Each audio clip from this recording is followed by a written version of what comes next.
Yeah. Oh, oh.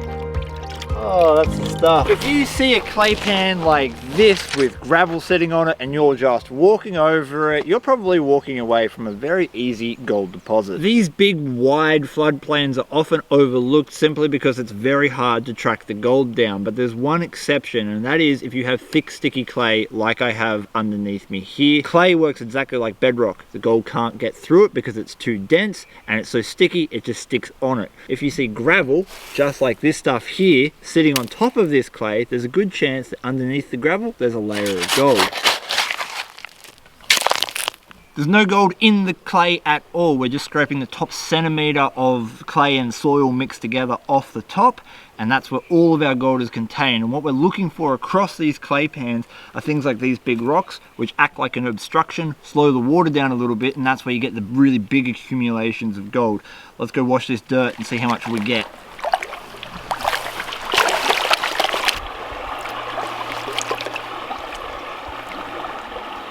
Ooh, that's a lot of black sand, so we are probably in the right spot. That is a heap of tin, so we are in a good position to find gold. And there's our gold. That is a good spec count. So we have an easy 50 pieces of catchable gold, and you know, I don't even know how much micro, but it's enough to warrant high banking. Using a high banker is definitely the most efficient way I have available to me to process dirt. The problem is I have a short length of hose and I can't get the high banker to that pay dirt, which is probably 50 to 60 meters behind me. So I'm gonna have to bucket it here. It's not ideal. Don't tear me apart in the comments, I know.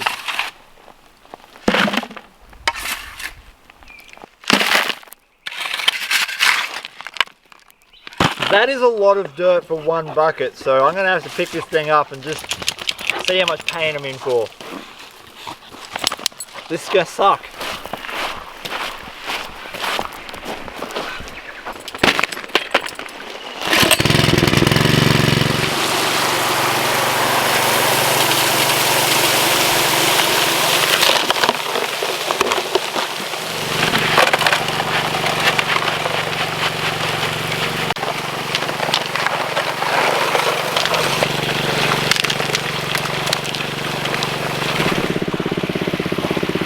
Two down, heaps to go.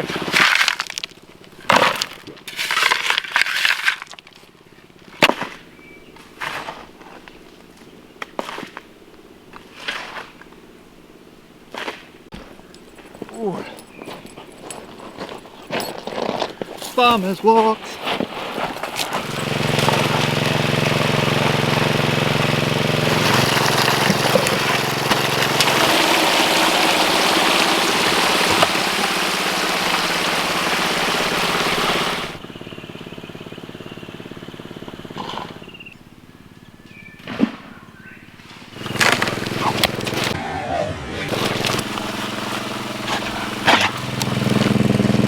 In between bucket runs, I'm turning the pump back down to idle. What I don't want to happen is the black sands in that sluice box to become compacted so hard that nothing new can settle into them. If you turn your pump off, they will solidify like cement. So I just leave it on idle, and that way everything stays nice and fluid. I ran 8 buckets from that first spot where we were getting 50 a pan. That was quite a rich spot. But now we're all out of gravel in that section, so we have to do our test panning. Our first pan showed 13 specks of gold, which is okay, but we're going to do a few more to see if we can't hunt up something that's a little bit better. And to say we loaded the box with black sand is an understatement. It might be next to impossible to see this, but there is gold in these top riffles, which is an awesome sign.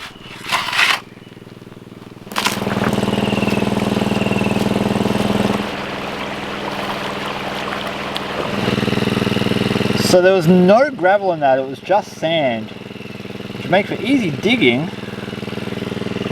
if there's gold.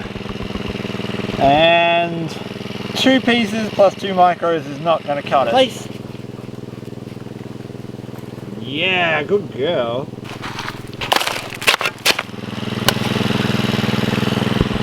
Ooh, ooh, all right. Well, it's not as good as the first spot, but that's way better than the last 2 pans. We're going to be able to catch them. And it's way closer to the high banker. Let's dig that!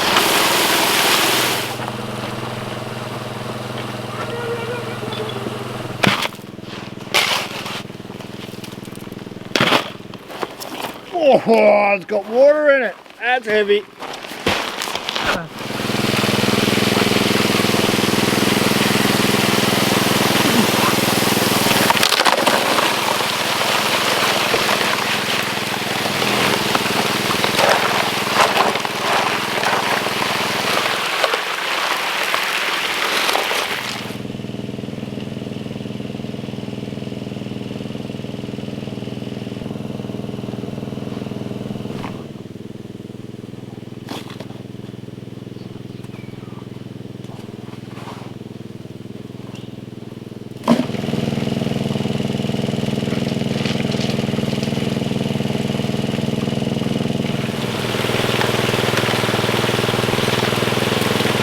Got 14 buckets done, and the petrol pump is just about to run out of fuel, so we're going to turn it off and see what we get.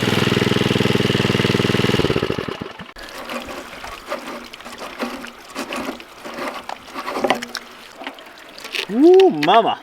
Oh man, this is going to take a long time to do the cleanup. Might be tricky to see, but there is a piece of gold just at the end of my finger there. And we're seeing little pieces all through the black sand, but again, they're tiny. That's just what Reedy Creek gold is. Victory.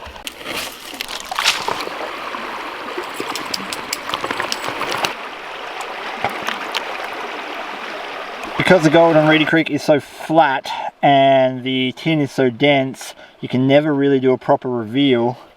I can only shake it back. I'm going to have to take this home and put it through the blue bowl to clean it up properly. Look at the amount of shotgun pellets we got. Man! Mamma mia! But there is some of the gold just from the top piece of miner's moss. 14 buckets worth of that pay dirt is the equivalent to 84 pans. That is a lot of hand panning. So it's much quicker to do it this way. It's only taken us about an hour to get through that much.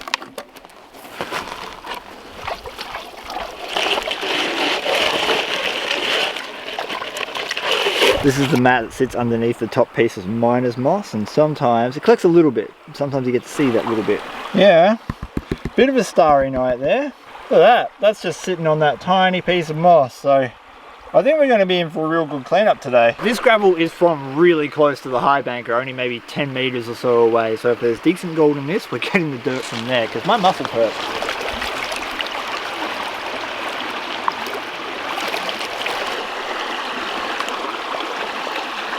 If we get 10 specks of pan, I would be pretty happy. We've got some coarse black sand, so that's a positive. Ooh, we are probably close to that. 1, 2, 3, 4, 5, 6, 7, 8, 9, about 9. Oh, that's borderline. We'll try and run 10 buckets from here.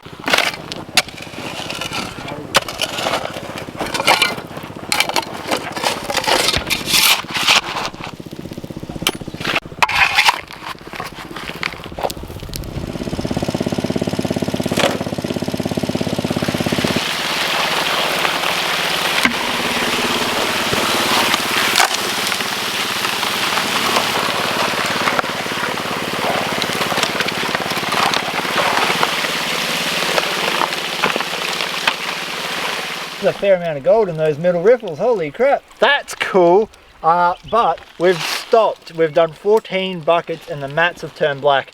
If you're dealing with tin, cassiterite, which is tin ore, like we are here, it's really important that you check tailings, and it's really important you pay attention to your mat. We're getting losses in our tailings, 3 to 5 specks at the moment, which means that our mats are full. And the tin isn't staying agitated to let anything heavy through, so we've got to clean it out or we're going to blow out more and more gold. Really important you check those things.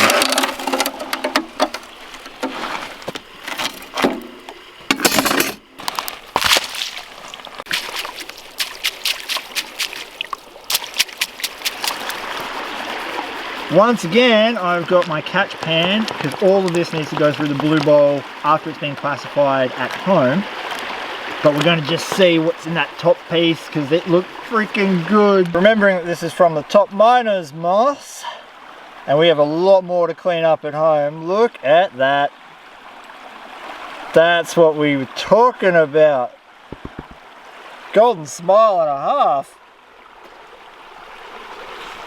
Well, I'm going to get the rest of this sluice cleaned up and taken home, and then I've got to run it through the blue bowl. So I guess I will see you at home. I have a small fly problem at home. Because we ran 28 buckets, we ended up with a lot of concentrate, so I have to run it through the blue bowl, and this is our plus 50 mesh, under 30 mesh, and over here is our under 50 mesh. The first and only thing you really need to know about Reedy Creek heavy black sands is that they're made from cassiterite, and cassiterite is tin ore. It's extremely heavy and non-magnetic, so I cannot remove any of it with a magnet, and that means I've got to use something like this to make the process tolerable. Alright, here we go.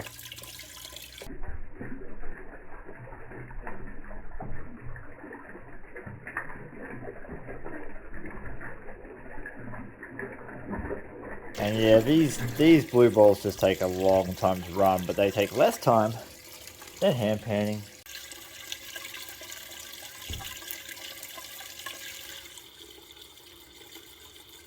While the blue ball does its thing over there, I've come over here and started hand panning down the oversized. And we're looking for gemstones just like that one.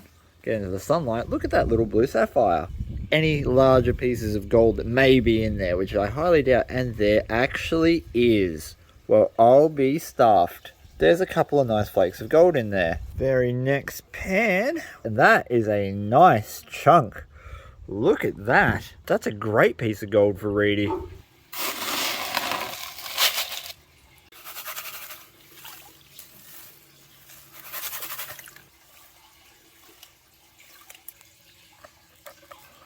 And at the end of the day, that's our oversized gold shotgun pellets and the one sweet little sapphire we found. Because I don't have a minus 100 mesh classifier, I found that it usually gets to this point and I can't shift the black sand out of the gold without losing significant amounts of gold.